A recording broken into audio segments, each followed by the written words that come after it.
Hello, it's Michael here. I'm doing a response to omnislash's video about Sega Megadrive stroke Genesis versus the Super Nintendo. But before I get to that, I thought I'd ask a question which I think might be pertinent and relevant. Is it possible that games, consoles, stroke computers in some way might actually reflect society in general? Let me just give you a few examples of other things which has rivalry. For instance, we have something called football, which you in America you refer to as soccer. You got Manchester United versus Liverpool, Arsenal versus Tottenham. You can go through a list of teams where there are rivalries all around the world. Inter Milan versus AC Milan, Real Madrid versus Barcelona, Ajax versus Feyenoord. And all of them argue vehemently that their team is the best team, even if they're not. And they will spend hours arguing the tactics, arguing the reason why their team is superior. In America, you got the baseball, where one of the biggest rivalries is the New York Yankees versus the Boston Red Sox, and these people were die-hard fans. The Boston Red Sox fans refuse to acknowledge the fact that the New York Yankees, for a period of time, were a superior team. Then you got, say, Formula One. You got McLaren versus Ferrari.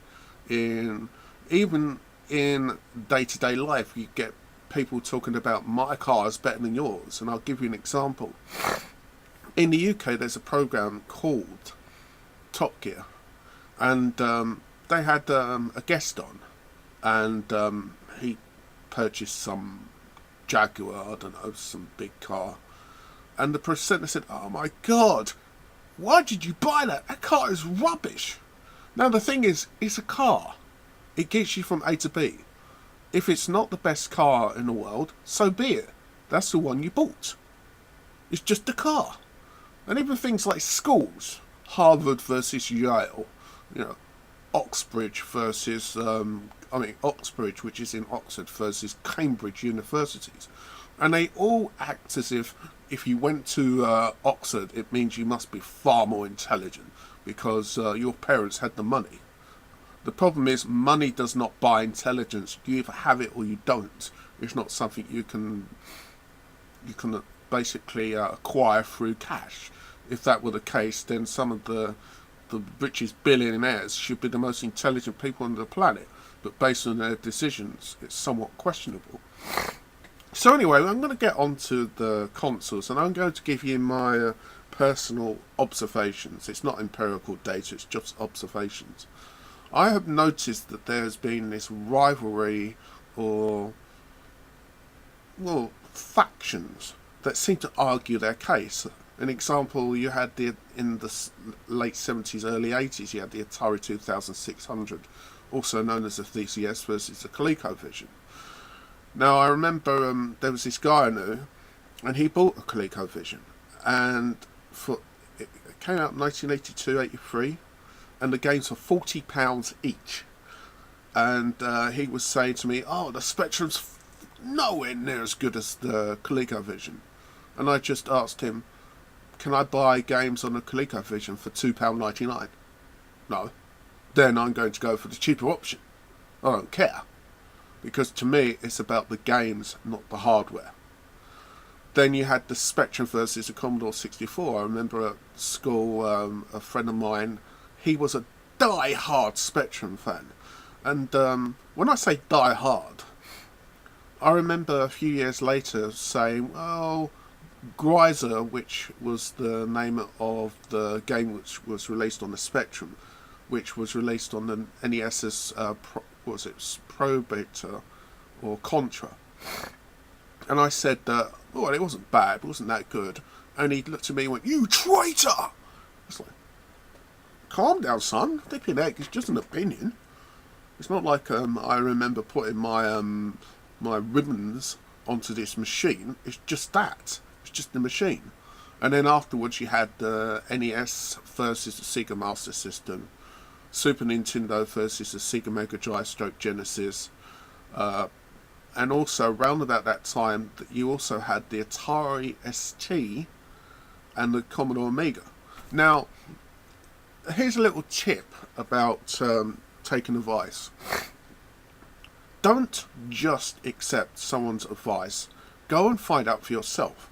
Because I remember it was 1988. I wanted to buy a 16-bit computer. And I was going to buy the Commodore Amiga.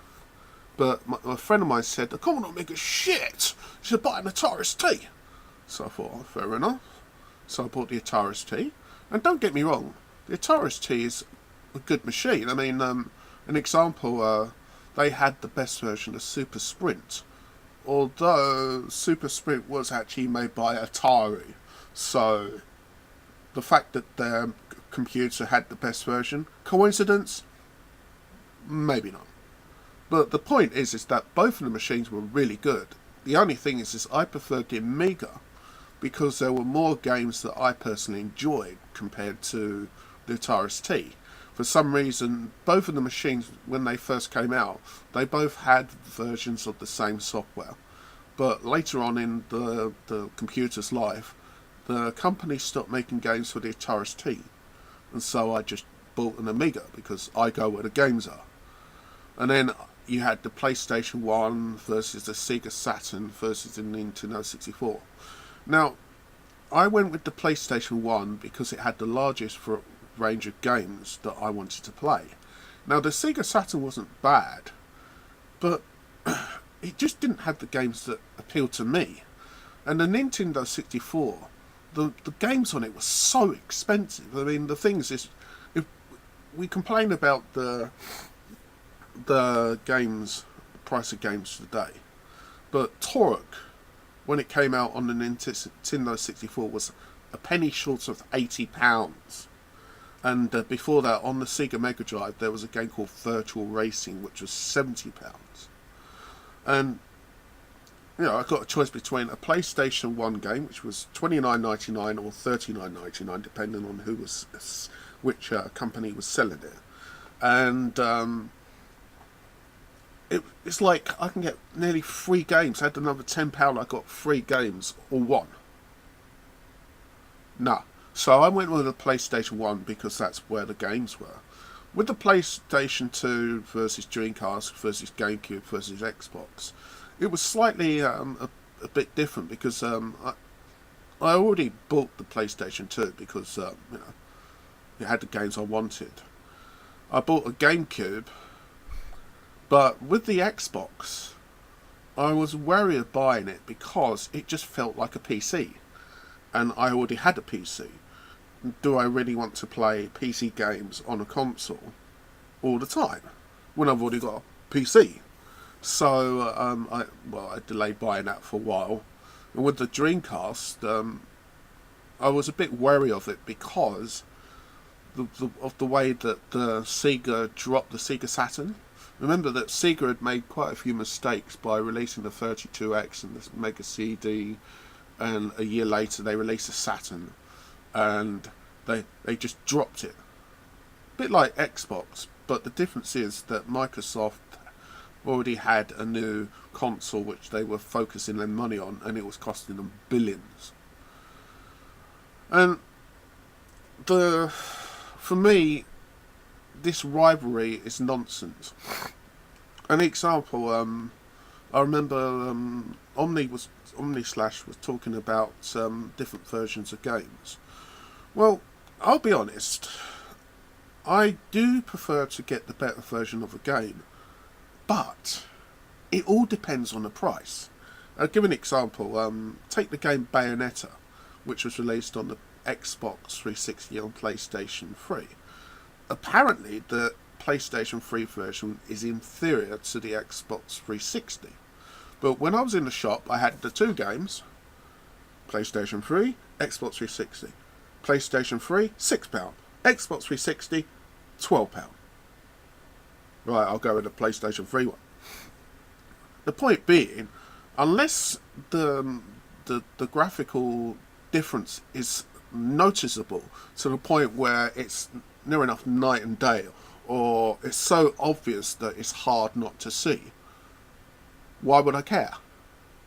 And the thing that I don't understand about people who are so, well, they just have this rabid desire to defend their machine. Ask you a question. If you've only got one console, doesn't matter what it is. It could be the Nintendo Wii, it could be the Xbox 360 or PlayStation 3. That's all you got. Why would you care if there was a better version on another machine when you've never seen it? Why would you even know about that? That's the thing. If you've never seen something, why would you miss it? And so the problem I have with that mentality is that it's not about games, it's not about the hardware, it's about them trying to justify their purchase to themselves, and by arguing their point and trying to convince other people that they're right, somehow they will feel that they have justified their purchase and they won't feel inferior if it turns out to be poor. I mean, I bought some consoles that just died, but I enjoyed them. Do I care that someone else has something better? I'm recording this video on a 6-year-old PC. That should tell you how much I care about graphics. All I care about is the games. If a game comes out on this console and I can afford it, I'll buy it. But if I can't afford it, I'll do without. If there are multiple platform-based games, then I just think it's silly. So anyway, getting to the whole point of this response regarding the Super Nintendo versus the Megadrive, I would say that the Super Nintendo technically was a superior machine. And the reason I say that, Mega Drive came out in 1990 in the UK, 1989 in the US and Japan. And the Super Nintendo came out in 1991 in Japan and America, and 1992 in Europe. Now, both of the machines were very similar. I mean, if we looked at the games, Sonic was great at fast, speedy type games on the hardware. Whereas the Super Nintendo also included extra chips like the DSP on the cartridge, and there was an FX chip, and there was Super Scaler, etc., etc. So the Super Nintendo evolved through the cartridge, whereas the Sega Mega Drive did not. But for me, what's most important is the games. I would say that they were both about even, in my opinion. The Super Nintendo did have more games that seemed to appeal to me. I mean, I've always been a huge Super Mario fan. Wasn't too keen on Zelda or Castlevania. But there were a lot of shoot 'em ups like that's not shoot 'em up, Pilot Wings, and then you had Carrier Wing and UN Squadron. I used to adore those, those top-down sort of shoot 'em up things, little plane flying up the screen, Parodius, Bubble Bobble. To me, there was just so many games on the Super Nintendo that I wanted to buy. And the thing I liked about the Super Nintendo and the Mega Drive was that you could wait a short period of time and the price would go from, say, £40 or 60 for Street Fighter 2, and if you waited a couple of months you could pick it up for about £20. So you had this massive collection of different games. And so I don't see it as a Mega Drive versus Super Nintendo. I see them as just different games. You had some great games on the Super Nintendo, which never came out on the Mega Drive, and vice versa. I mean, on the Mega Drive, you had Thunder Force, that was a brilliant series. You had things like Super Hang-On. You had Afterburner. You had Thunder Force. You had I can't remember the name of that game, but anyway, they're all Sega-based games. And one thing that I don't know, I don't think omnislash mentioned, was on the computer, for some reason, these companies never used to release versions of their games on the Atari ST or Commodore Amiga, Commodore 64 Spectrum. They used to farm it out, so companies like US Gold, Activision used to release versions of their games. And how can I put this? They were crap. Or most of them were anyway. They were so bad compared to the console versions. And that's partly why eventually I bought a console when I was working because I wanted a version that was close. Now there's a difference between a slight difference. Like an example, if you take, say, Outrun. And Outrun is a fast racing car game. You drive for Ferrari Testarossa. And on the Spectrum, it was seriously, it was like, yeah, I know it's a roll of toilet paper, but just imagine this as an example. This is the car coming past.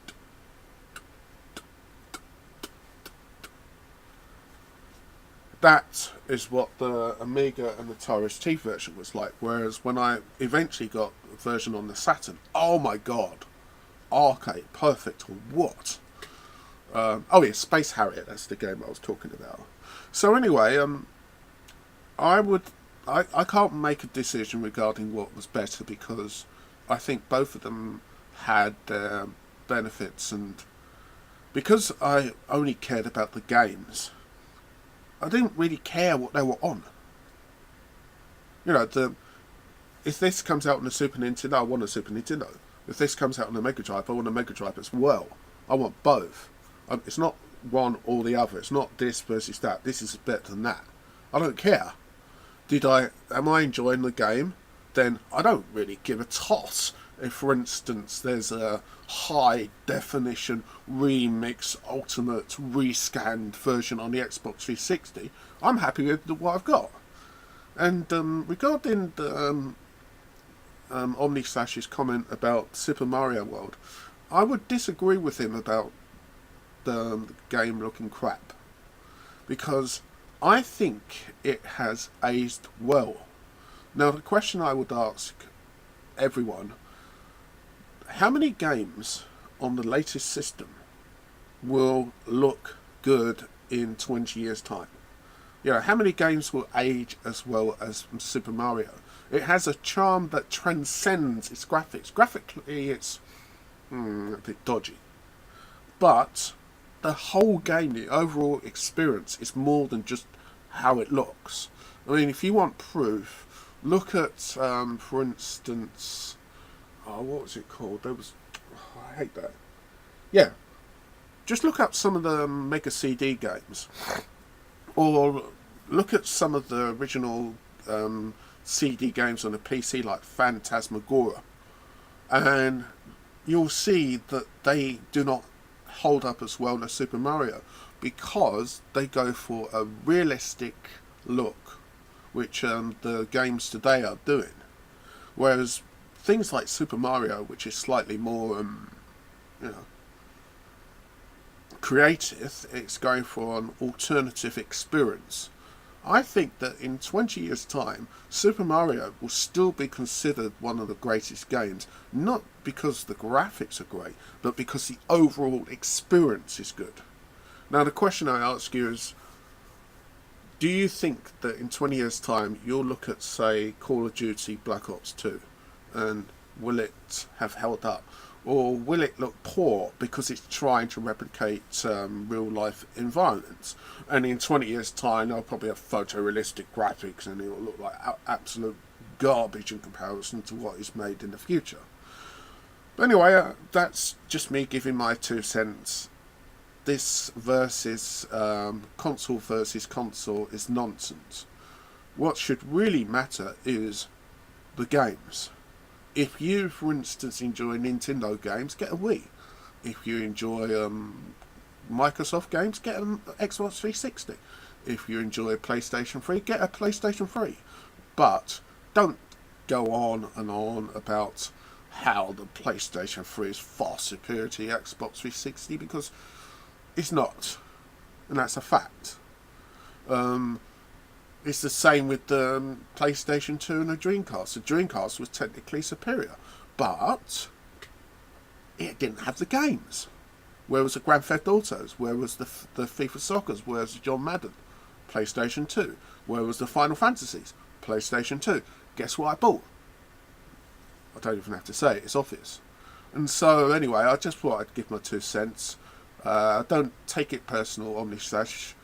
I agree with you to some extent, but I don't really care about the console. The console's just a piece of hardware, delivery device. All I care about is the media that's on it.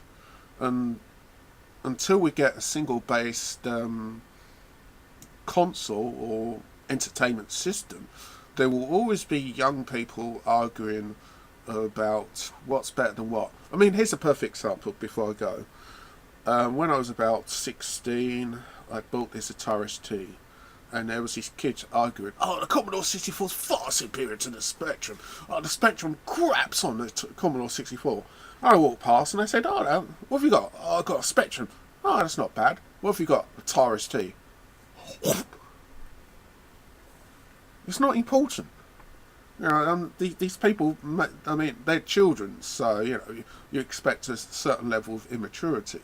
But this mentality seems to have made its way to adults, because there were just as many adults acting like children in the 80s, and it hasn't changed.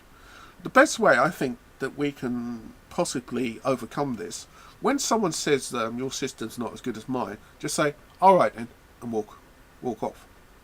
Because then there's no argument. They can say whatever they like. Are you enjoying your games? Why do you care what he thinks? Why do you care what she thinks? You know, why? Anyway, I just thought I'd say that. Anyway, thank you very much for listening to my discussion, and I would love to get your feedback. Bye bye.